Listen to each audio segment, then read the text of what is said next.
welcome to Taste This TV. I'm Chef Joe Ciminera. Today we're going to get started on General Tso's chicken. Now, I happen to be a master at General Tso's chicken.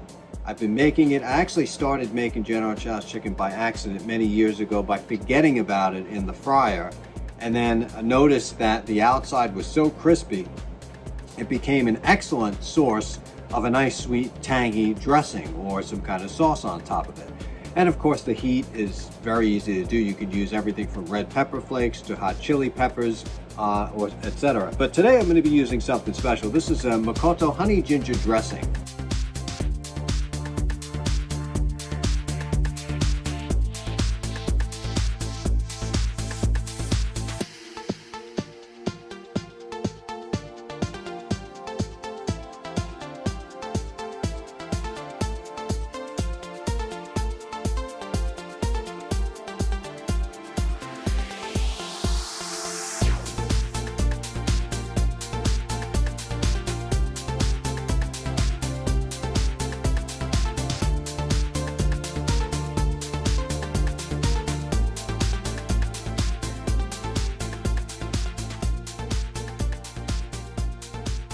What's really unique about this is it's so versatile because you can put it on salad dressings, but I use it to make my General Tso's chicken. So, I mean, there's a whole line of products. You definitely have to go to this website, folks, and check out exactly how many products they have. I mean, they have some serious good stuff. And maybe we'll display a couple of different other sauces later. But the honey ginger dressing is the perfect combination of everything we need for the General Tso's chicken, and we'll be adding just a few things to it as well. We're going to get started with the chicken. Today we're going to be using a chicken breast. You can use chicken breast, you could use dark meat, whatever you prefer. General Tso's chicken is usually made with both, and it's basically just a simple batter. You can do a beer batter, you could do a seltzer water batter. Anything that has some carbonation to it as well will help aid in the process for the chicken. So let's get started. We're going to take our chicken breast first.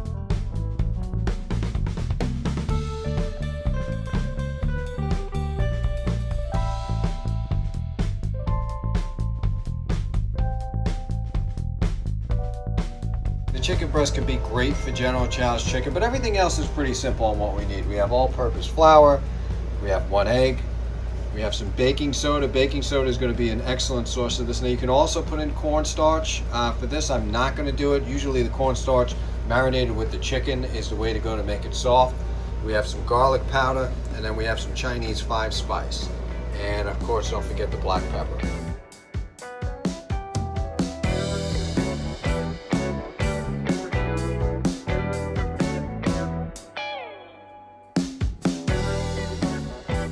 Now you can definitely use darker meat. A darker meat will be a bit more tender. I don't know, I'm partial to both. Really, I like a combination of both, but we're definitely just going to use the chicken breast today. And you want these size cubes are perfect when doing the General Tso's chicken. We're going to put it in both the marinade, which is going to act like the batter basically. So you got all your chicken here. You know, sometimes what I like to do is take the chicken and then just basically put it in a little bit of cornstarch just to kind of marinate a little bit. That's like a cheap way of marinating it. You take it, you put it in the cornstarch, season it a little bit, add just a little wine. I use sake wine, a little bit at a time, mix it up, and then next thing you know, after 3 hours, this chicken is even going to be more tender than what it is now. But now's good. We'll leave it in there. It'll marinate a little bit just to absorb some of that flavor. Also, I want to point out something else, that the chicken should be very cold when doing this.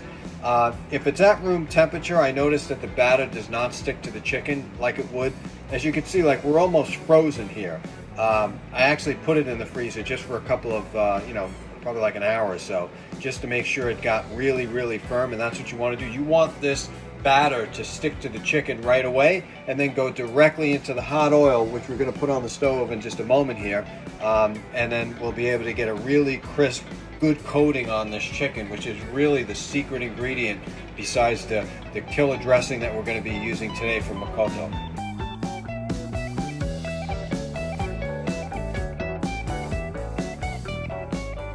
Okay, now you can use basically beer, seltzer water, or even water when making the actual mix for the General Tso's chicken to go in.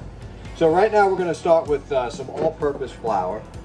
And next we're going to take 1 egg. Next we're going to take our Chinese 5-spice, a little bit of cracked black pepper.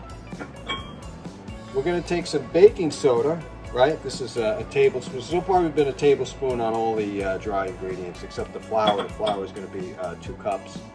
And then we got a tablespoon of garlic powder. Very important for this dish. Okay. Now, what we're going to do, like I mentioned, you could either use seltzer water or beer.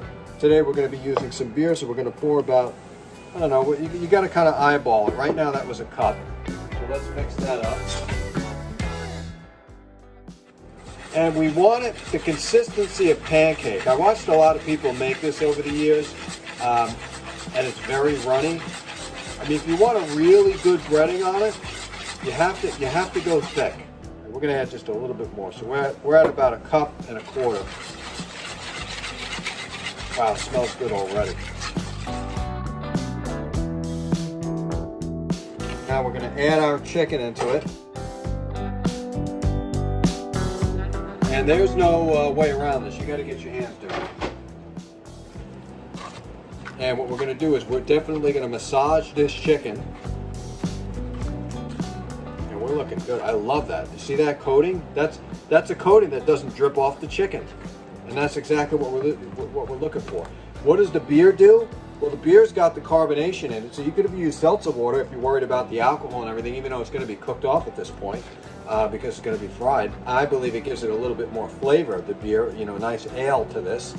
We're going to let the chicken sit for about 20 minutes, and then we're going to start frying it up. Linguine olive oil. I like to use this olive oil when it comes to frying. Most olive oils do have a very off taste when it comes to frying. This one I've tend to learn over the years it actually complements what you're going to be frying it in. So we're going to leave this to probably get to about 435 degrees and then we're going to start to fry the chicken.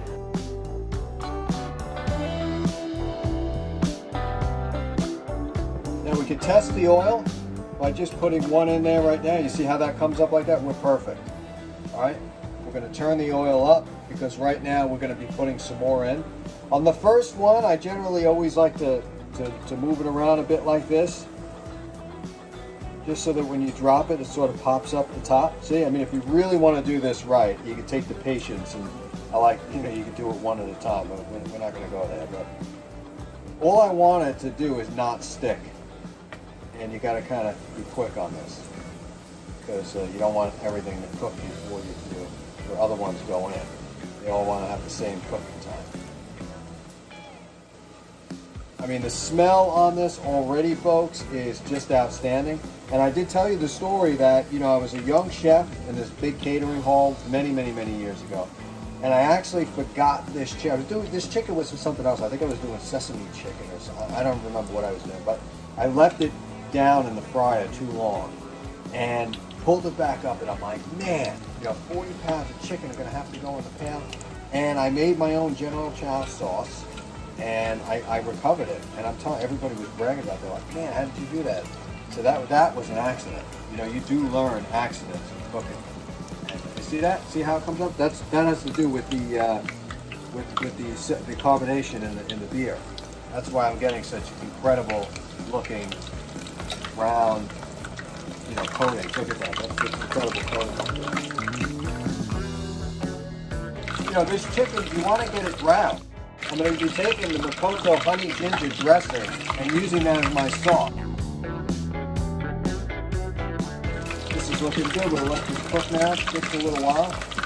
And what you're hearing with that pop is probably just a little bit of water from my pan, so don't get crazy. See that? That's looking good. I want it a little bit darker than that. I actually want it nice and crispy because this is definitely going to have to, coat a nice thick liquid, and I don't want anything to get soggy. And the thing is with General Tso's chicken is it has to be completely crispy. That's what we're looking for.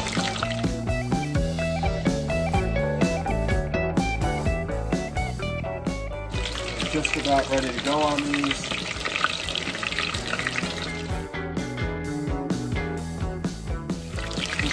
good. This is my definition of done, General Tso chicken.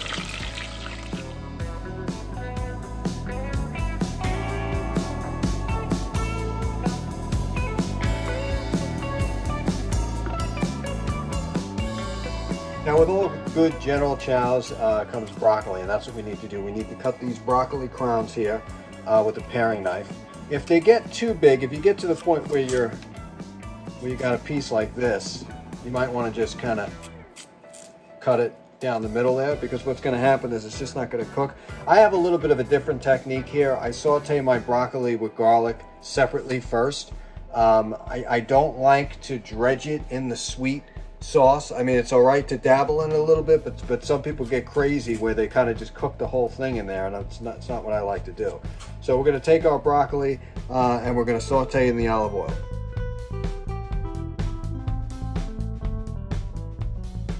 Okay, we got some chopped garlic here, which is basically just smashed, and we're going to be sauteing this with a little bit of I like to use for this like a soy oil, or you can use like an oyster oil or something like that. That's not too overpowering. A peanut oil is really good for this if no one has allergies, or you can just use the same oil that you fried the chicken in. You can do that as well. But either way, brown the garlic and with the broccoli, which we're going to do right now.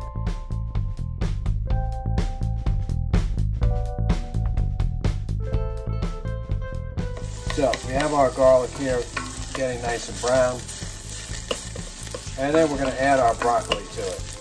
Now notice I got a good amount of oil in there, probably a little bit more than what I usually like to have in there, but it's just enough to give the broccoli some flavor. Okay, when the garlic is nice and brown, we're going to add all the broccoli in there.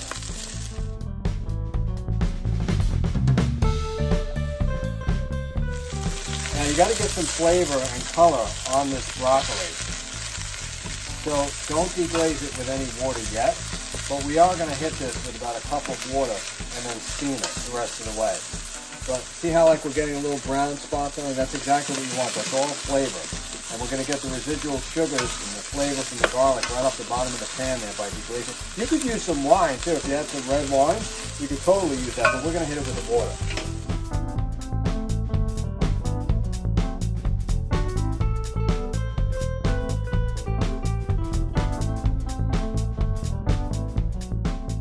Makoto honey ginger dressing. Now some serious stuff right here. We're going down. We're going to reduce this, and then we're going to add a half a cup of granulated sugar, and we're going to let it reduce down.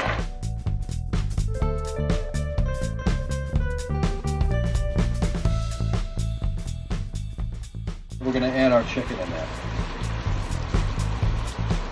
And again, as far as the heat, I use cracked black pepper. I like that spice. You could use sriracha.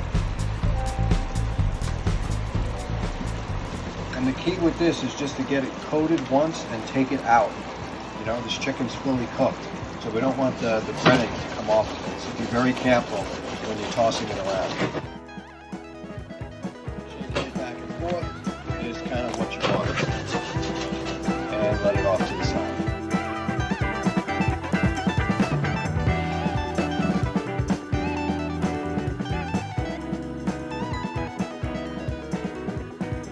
Okay, so we are finished, and I gotta say, man, this is looking good. And you know, one of the things I can cook really good is General Tso's chicken. People might say that I cook other things good, but definitely it's a lot easier when you have some kind of a sauce that you could just open up a bottle. You know, we have this Makoto honey ginger dressing here. This stuff is amazing. I got turned on to this company years back because they have a restaurant. They were actually started to sell their incredible, you know, dressings, and you know, I use them for marinades and everything else. You can see what I use them for. I mean, I take it to the next level.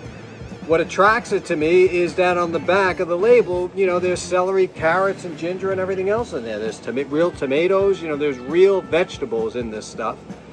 And you know, I tend to lean a little bit more on the healthier side these days.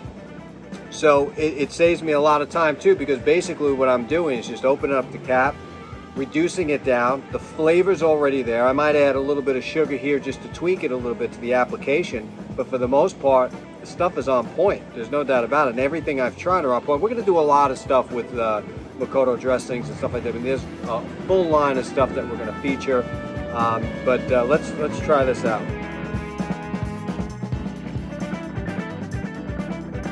That sauce is amazing, and the batter soaks it up perfectly. That's what I'm talking about. And then we have, of course, the broccoli here, which brings it all together. Check it out, folks. Website's down at the bottom there, but you can't miss it, makotodressing.com. Pick this one up, particularly if you're going to do the General Tso's chicken. Go to their website.